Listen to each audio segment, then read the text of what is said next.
गृह मंत्रालयाने सगळ्या राज्यांना मॉकड्रिल घेण्याचे आदेश दिलेले आहेत। 7 मे रोजी सुरक्षा यंत्रणांची मॉकड्रिल घेण्याचे आदेश देण्यात आले।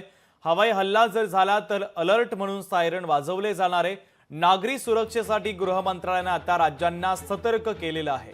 नागरिक विद्यार्थ्यांना प्रशिक्षण देण्याचे आदेशही देण्यात आले। तर क्रॅश ब्लॅक उपाययोजनेची अंमलबजावणी करा असं गृह मंत्रालयाने म्हटलेलं आहे।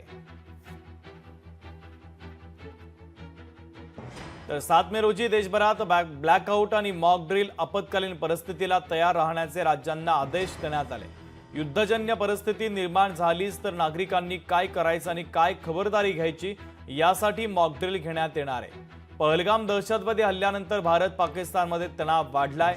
भारत कोणत्याही क्षणी पाकिस्तानी दहशतवादाला त्याच्या भाषेत उत्तर देऊ शकतो अशी परिस्थिती निर्माण झाली आहे। त्या दृष्टीने भारताच्या तिन्ही सेना दलांनी तयारी देखील पूर्ण केली। त्या पार्श्वभूमीवर केंद्रीय गृह मंत्रालयाने आता सर्व राज्यांना आणि केंद्रशासित प्रदेशांना मॉकड्रिल घेण्याचे आदेश दिले। आपत्कालीन परिस्थितीला तोंड देण्यासाठी प्रशासन किती सज्ज आहे याची चाचणी घेण्यासाठी मॉकड्रिल घेतली जाणार आहे।